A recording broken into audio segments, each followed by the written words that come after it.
Hare Krishna.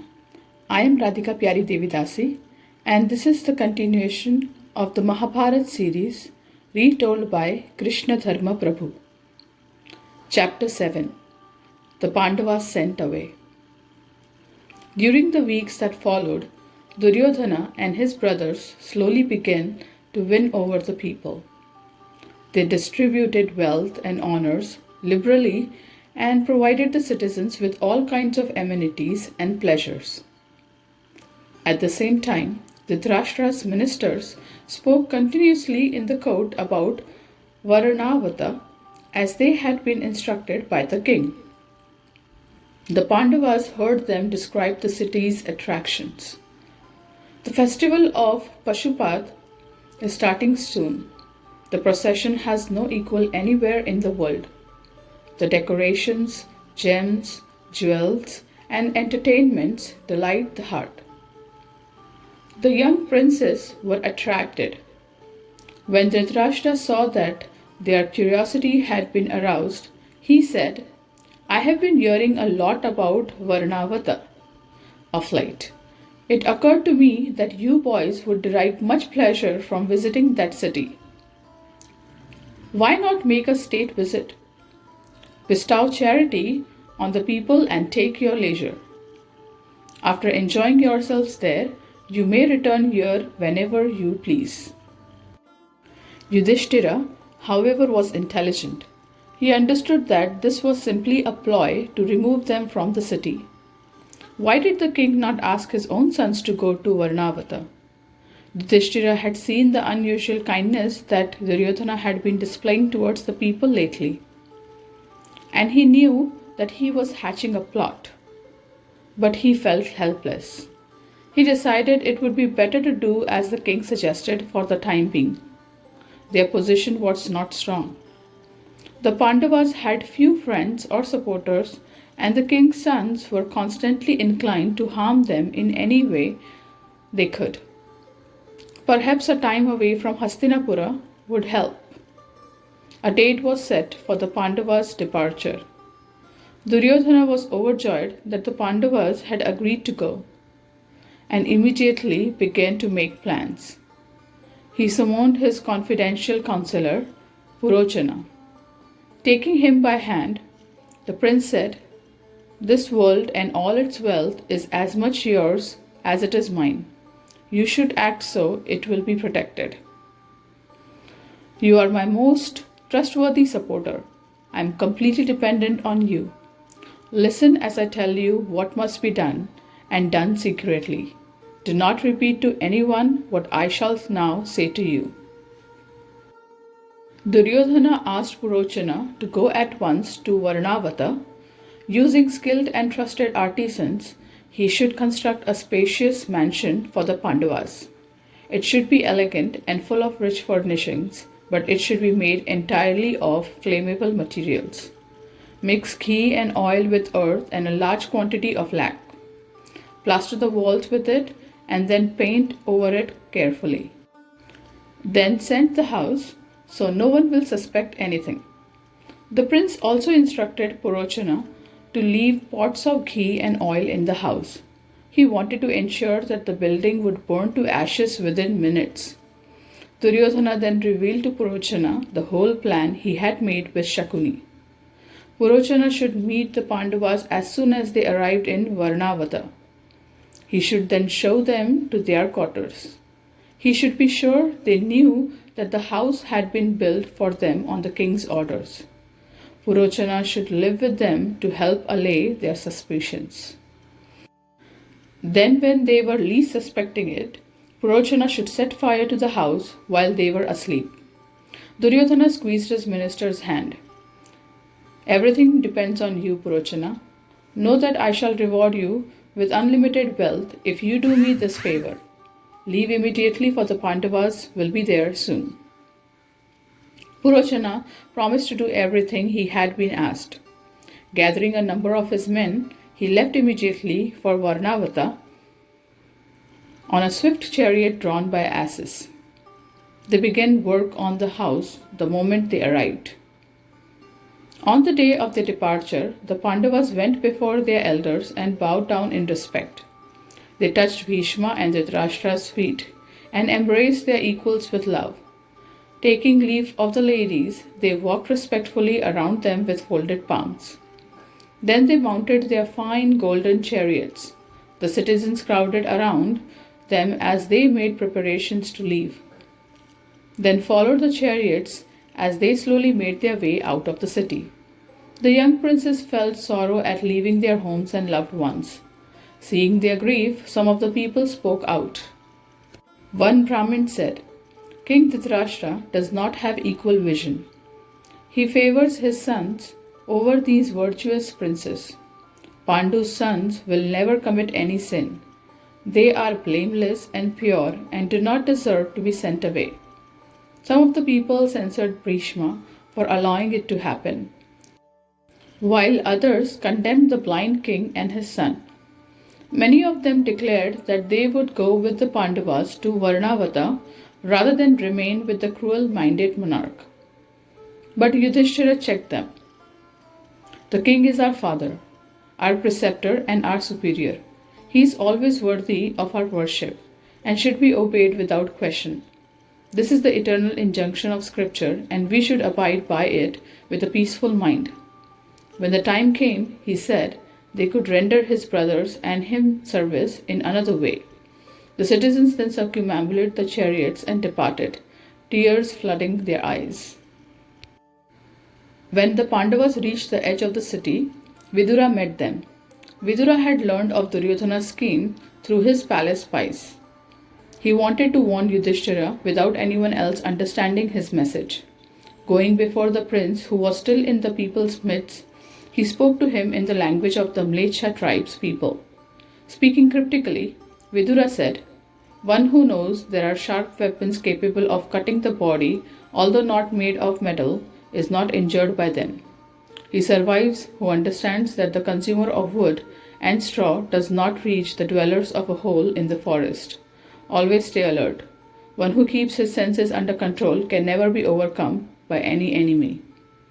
Vidura spoke for some minutes and Yudhishthira, who was versed in many languages, understood his meaning, although the message was not understandable by others. When Vidura finished, Yudhishthira replied, I understand. Vidura smiled and then walked respectfully around the princes. Bidding them farewell, he left for his own house. On the road to Varnavata, Kunti asked Yudhishthira what Vidura had said. Yudhishthira replied that Vidura had told him that their house in Varnavata would be burned down. He had also told the prince that the means of escape would be revealed to him. The learned Vidura then said that he who is self-controlled wins the sovereignty of the earth. When the citizens of Varnavata heard that the famous Pandava brothers were approaching their city, they came out in the thousands to greet the princess. The people saw Yudhishthira leading his brothers, like Indra leading the celestials. They worshipped and welcomed the princess and led them into their city to the accompaniment of trumpets, drums, and conch shells. Cheers filled the air as the brothers proceeded slowly along the road. Reaching the city's main concourse, they got down from their chariots and went first to meet the Brahmins. Then they met with the city officials, then the warriors, the tradespeople, and finally the workers and servant classes. After the greetings were over, the Pandavas were received as guests of one of the city's chief officials.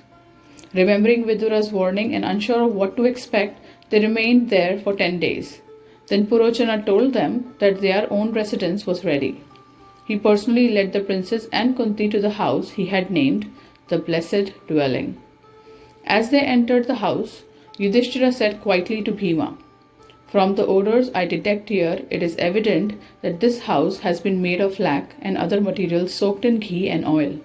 Without doubt, Purochana intends to burn us to death in this place. It is just as Vidura told me. Duryodhana had obviously entrusted Purochana with the job of killing us.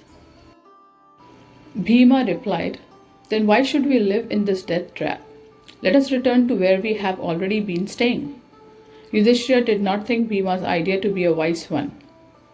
If we let Purochana realize we suspect him, then he may try anything in order to kill us. Obviously, he is without scruples and is determined to do the will of the ruthless Duryodhana. We should not give him any indication that we are aware of his wicked intentions. When Purochana left, the brothers spoke openly together. Yudhishthira said they should dig a tunnel under the house in order to escape when the time came. That was what Vidura had instructed. Bhima and Arjuna wondered why they should live in fear of Duryodhana. Why not challenge him outright?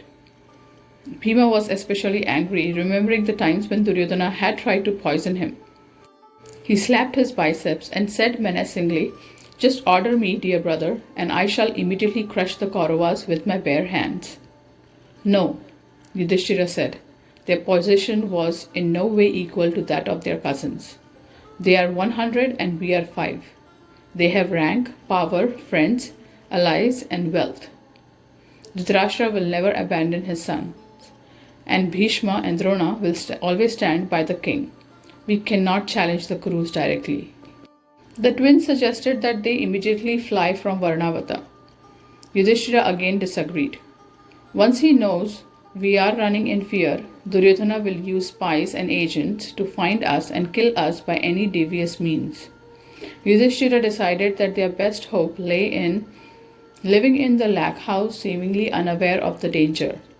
Remaining constantly alert, they should prepare an escape tunnel under the house. They should also spend their days hunting in the woods and looking for a route that would take them away from the city.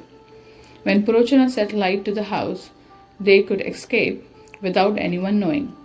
Duryodhana would think them dead and would not then pursue them. His brothers agreed. They then searched the house for a place to dig the tunnel.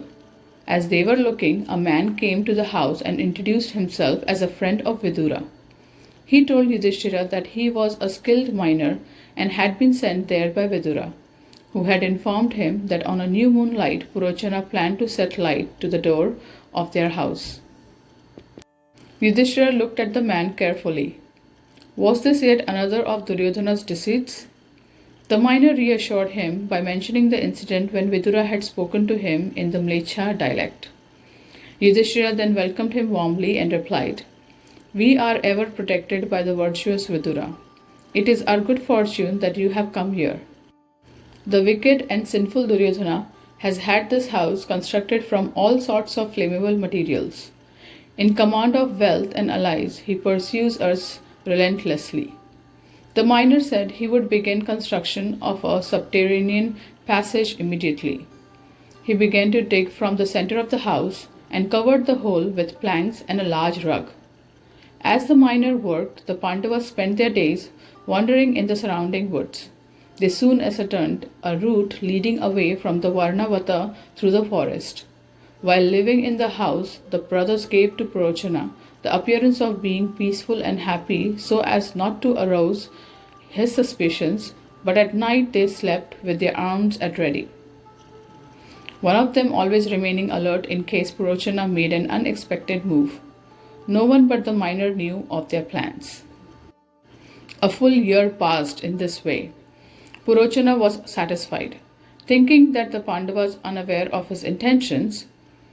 When Yudhishthira saw that the minister suspected nothing and trusted them completely, he said to his brothers, "Let us preempt Purochana before he can enact his plan. I think we should ourselves set light to the house and make our escape." The tunnel was complete. Yudhishthira considered that their best hope lay in deceiving Duryodhana into thinking his plan had succeeded. That would allow the brothers to escape without being pursued. They would then have time to consider their next move. After discussing all the angles, the brothers decided that they would set fire to the house the next night. The following days, a festival was being celebrated in Varnavata. Kunti distributed food and wealth to the Brahmins, and many poor people came to the Pandavas' mansion to beg charity. By the arrangement of Providence, a Nishada tribeswoman also arrived with her 5 sons. The servants Kunti had placed in charge of distributing the food sat the woman and her sons down. then brought them food and a large quantity of wine. Gradually they became drunk and fell asleep where they had been eating. The servants, unable to rouse them, decided to leave them there for the night, although the Pandavas were unaware of this. Outside, as night fell, a storm blew up. The Pandavas sat together in their room, waiting until they were sure that Purochana, who occupied the room by the door of the house, was asleep. Yudhishthira then instructed Bhima to set the house on fire. Bhima then took a torch and lit the door on several other places as his brothers and Kunti made their way along the tunnel. He followed them quickly, and in moments the whole house was ablaze. During the roar of the fire, the citizens of Varnavata all came out and saw with horror the blazing mansion. They were aware of the rivalry between Duryodhana and the Pandavas, and they immediately guessed what had happened. "This is undoubtedly Duryodhana's doing," they said. "He has employed his evil minister to destroy the innocent and unsuspecting sons of Pandu. Fie upon that wicked man, whose understanding is so crooked." The bewailing people of the city surrounded the burning mansion and remained through the night. When morning came, they threw water onto the embers and searched the burnt-out ruins. They found the remains of Purochana and also of the Nishada woman and her sons. Concluding that the Pandavas were dead, they lamented loudly, censuring Duryodhana and his father. Some of them even condemned Bhishma, Drona, and the other Kuru elders for allowing such a terrible thing to happen. The miner who was present among the citizens ensured that the searchers did not find the tunnel. Thus, no one in Varnavata even guessed that the Pandavas were alive, and that they were at that time making their way through the forest. The city leaders then sent messengers to Hastinapura with the news of the Pandavas' death. When Dhritarashtra heard the messengers from Varnavata, he cried out in grief, "Alas, my brother Pandu has died again today because his heroic sons and their illustrious mother have been killed. What a cruel destiny! How can I face life without my gentle nephews?" Dhritarashtra then ordered that the royal Brahmins go immediately to Varnavata to perform the funeral rites for Kunti and her sons. Along with Bhishma, Drona, Kripa, and the other elders, the king went to the Ganga to offer sacred water to the departed souls. As they stood in the river, they cried out, "O Yudhishthira, O Bhima, O Arjuna." Others called out the name of Kunti and the twins. Thousands of grieving citizens came out of Hastinapura to offer oblations. Sounds of wailing and sorrow filled the air. Bhishma was particularly afflicted as he remembered the young princes who had always been like sons to him. Only Vidura did not lament, as he knew the truth, but still he did not speak about it to anyone. He knew he could not risk telling even Bhishma, who was always loyal to the king and Hastinapura. The Pandavas and Kunti emerged from the tunnel some distance from Varnavata. As their eyes became accustomed to the darkness, they proceeded in the direction they had already charted. They were tired and afraid, and they found it difficult to hurry. Seeing this, the tireless Bhima lifted them all onto his vast frame. To everyone's astonishment, he placed his mother on his shoulders, the twins on his two sides, and Yudhishthira and Arjuna on each arm. Then ran through the forest, knocking down trees and threading down bushes and brambles. At dawn, they arrived at the Ganga, where another of Vidura's emissaries met him.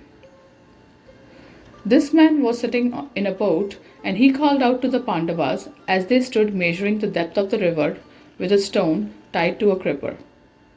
Startled, the brothers looked around. Yudhishthira approached the man in the boat, who told them that he had been told by Vidura to wait there for them. He had been there every night for months, carefully watching for signs of the brother. The man assured Yudhishthira of his credentials by repeating to him the conversation the prince had with Vidura in the Mlecha tongue, explaining that he had come to ferry them across the river and help them on their way. The man said, "Vidura has sent his embrace and said that you will surely be victorious over your enemies. He said that you should remain always alert and depend upon the Lord, by whose arrangement auspiciousness will always attend you. Get into this boat quickly, and I shall take you far from here." Propelled by an engine and sails, the boat moved swiftly through the flowing river towards the south. The Pandavas journeyed for some hours and were finally set down on the opposite bank near a broad path leading into the woods. The boatman wished them success and departed, taking with him a message of thanks for Vidura. The brothers continued south. They soon entered a dense forest. Feeling tired and hungry, they sat down. Yudhishthira said in an anguished voice, "What could be more painful? Here we are lost in some deep and fearful forest. We do not know if the sinful Purochana has somehow survived and informed Duryodhana of our escape. What dangers lay ahead for us now?" Kunti was exhausted and could walk no further. She sat on a tree root, glancing around fearfully. Her sons searched about for a way to go deeper into the jungle. It appeared virtually impregnable with its huge trees and bushes enmeshed in a tight network of creepers. The cries of birds and animals filled the air. Yudhishthira gazed into the forest and said to Bhima, "O mighty son of Vayu, you must again carry us into these dreadful woods. I can see no other way for us to continue." Bhima bowed his head in respect to his elder brother. Once again he placed his mother and 4 brothers on his powerful body. When they were all holding on tightly, he ran straight into the forest. He bounded high into the air and broke trees with his feet, clearing a path as he progressed. Tall flowering trees fell on all sides with great crackling sounds, sending up showers of blossoms. Forest animals fled in all directions as the prince crashed through the woods. He seemed like an angry elephant king charging through the jungle. So swift was his movement that Kunti and her sons almost fainted. Still carrying the 5 of them, Bhima also swam the streams and lakes that crossed his path. As evening fell, they stopped for the night under the shelter of a large banyan tree. Bhima set down his mother and brothers, and they fell to the ground overwhelmed by fatigue, hunger, and thirst. Kunti asked Bhima to bring her some water. He replied, "I heard the sweet singing of waterfall not far from here. Undoubtedly, there is a lake nearby."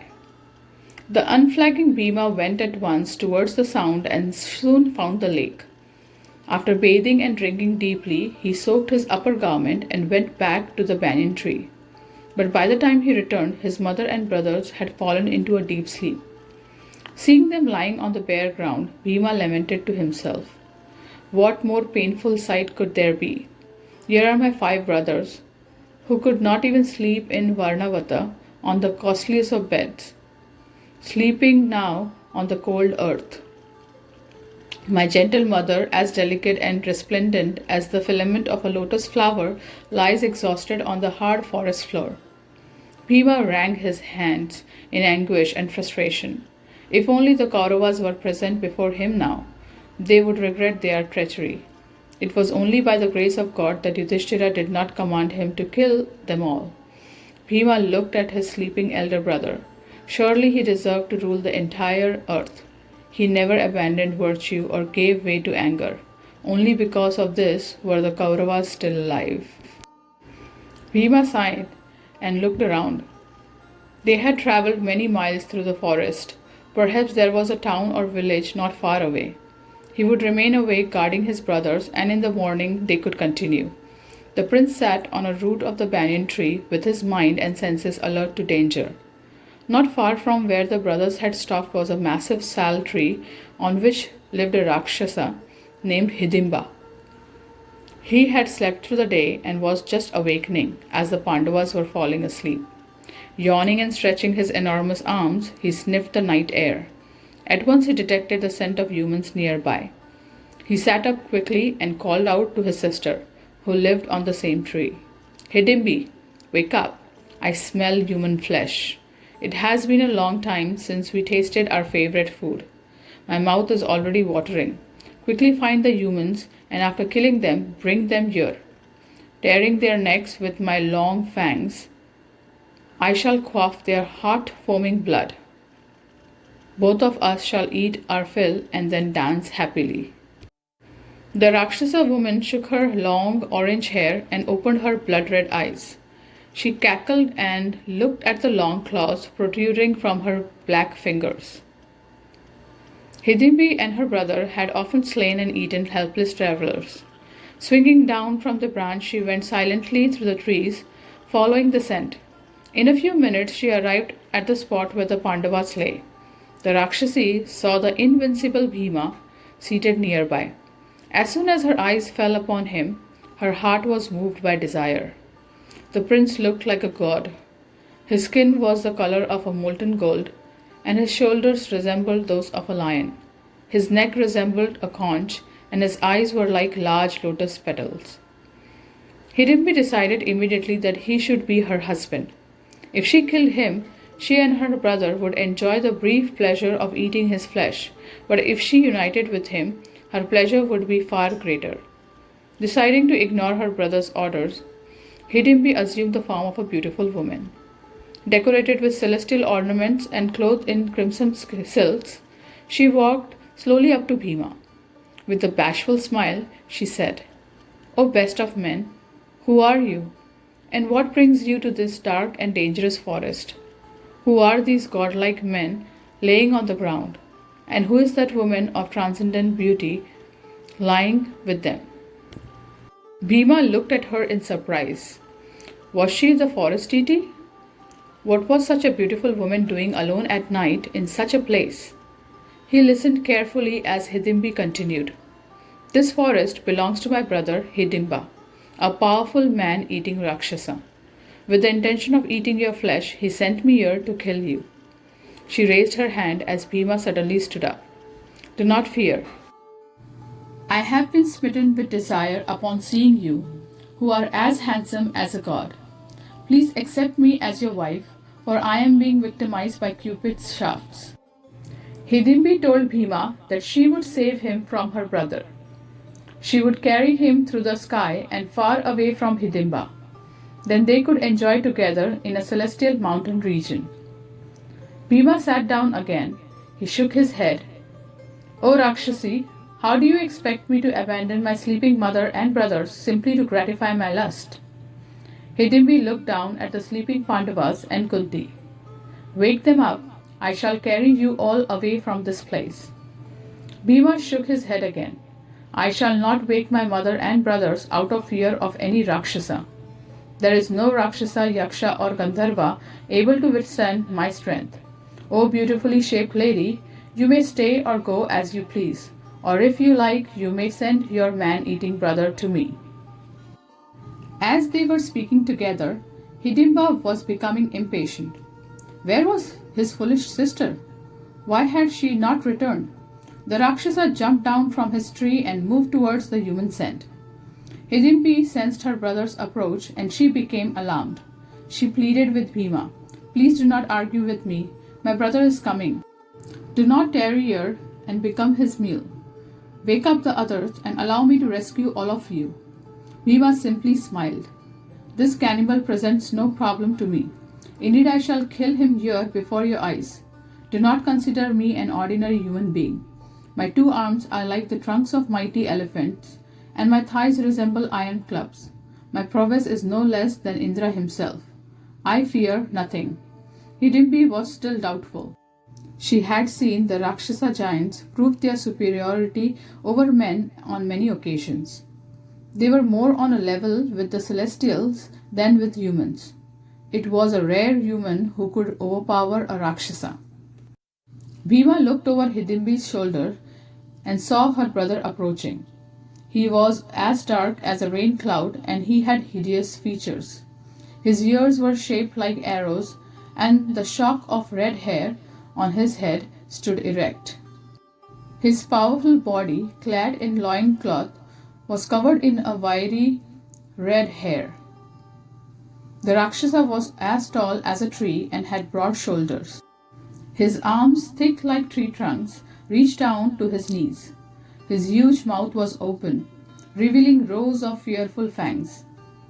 He opened his crimson eyes in surprise as he saw his sister standing in a human form next to Bhima.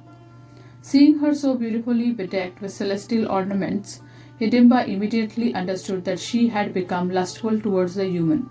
He spoke angrily. Who is so foolish as to create obstacles for me when I am hungry? Oh sister, have you become so senseless that you do not fear my anger? Fie upon you, O unchaste woman! Simply out of lust you are ready to do me an injury and sacrifice the very honor of our race? I shall kill you along with these humans. Pressing his teeth together, Hidimba ran at his sister with his arms raised. Bhima stood up at once and stepped forward. His voice boomed out. Stop! How dare you awaken my peacefully sleeping brothers? Nor should you attack this innocent woman. O wicked-minded one, your sister is not in control of herself. She has been brought under Cupid's control. Therefore she should not be punished. Bhima smiled scornfully at the cannibal. Challenging him to a fight, the prince said, Today you shall reach the land of the dead. I will pound your head to pieces. Your sister shall see me drag your mountain-like frame, even as a lion drags an elephant.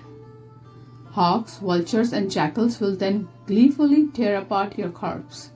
Today this forest shall be rendered safe for all the travelers. Hidimba flared up. He laughed at the human's impudence. Advancing towards Bhima, the cannibal screamed, What use is this boasting? First accomplish all this and then speak. You think yourself strong, but you shall learn the truth today. For now your brothers may sleep peacefully.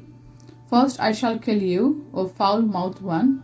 After drinking your blood, I will then slay the others. The Rakshasa rushed at Bhima with his arms outstretched. Bhima immediately seized the giant's arms and, not wanting to disturb his sleeping brothers, dragged him away a full 32 cubits, even as a lion might drag a small deer. Hidimba broke free from Bhima's hold and wrapped his arms around him. He tightened his grasp and tried to crush him to death. Bhima was unharmed, even while held in the Rakshasa's powerful grip. Bhima pulled him still further away so that his terrible yells might not disturb the others. He then burst free from Hidimba and clasped him in turn. The two fighters displayed their might as they lifted and hurled each other violently. They crashed about like two great elephants fighting for supremacy. Huge trees were smashed and splintered. The noise awoke the other princes and their mother. They sat up and looked around. They were astonished to see the extraordinarily beautiful Hidimbi. Kunti addressed her with gentle words. O celestial maiden, who are you? To whom do you belong? Why have you come to this forest? Are you the forest deity or an apsara? Please tell me everything. Hidimbi explained who she was and how she had come to be standing there. Pointing to the combatants, she said, I have chosen your golden-hued and immensely powerful son as my husband. Greatly angered by this, my brother has attacked him. See now how they struggle together, man and Rakshasa, filling the forest with their roars. Yudhishthira and the other Pandavas stood up hastily and looked across at Bhima. He was pounding Hidimba with his fist, making a sound like thunderclaps. The Rakshasa pressed forward and reached for Bhima's neck with his large hands. As they grappled, a dust cloud rose and covered them. They appeared like two cliffs enveloped in mists. Arjuna ran over and, with a smile on his lips, said to his brother, O mighty armed one, why did you not wake me? I can see that you are growing tired fighting this terrible Rakshasa. Rest now and I shall kill him. Nakula and Sahadev will protect our mother. Arjuna was taunting his brother only to incite his anger, and his words had the desired effect. Bhima blazed up with fury and replied, You need only be a spectator. Dear brother, have no fear. Now that this evil cannibal has entered my clutches, he shall not escape with his life. Arjuna urged Bhima to make haste. Twilight was approaching and the Rakshasa's strength would be doubled. Bhima should kill him at once before he was able to use mystic powers and illusions to fight. Bhima summoned his father, Vayu's latent power. With a roar, he lifted the Rakshasa above his head. Whirling him around, Bhima said, O cannibal, you have led a life of sin. Your existence has been in vain. Therefore you deserve an unholy death. Now I shall slay you like the beast you are. thereby freeing this forest from its thorny plant. Bhima whirled the Rakshasa 100 times and dashed him to the ground. Hidimba let out a terrible roar which reverberated around the forest like a massive drum. Now Hidimba was only semi-conscious. Bhima lifted him again and by smashing him onto the trunk of a large sal tree, broke his back into two. He then stood up and smiled at his brothers, who by then had gathered around him. They embraced him and, looking at the lifeless form of the giant Rakshasa, congratulated him for his incredible feat. Thus ends the 7th chapter of the Mahabharat series, The Pāṇḍavas Sent Away. Thank you very much. Hare Krishna.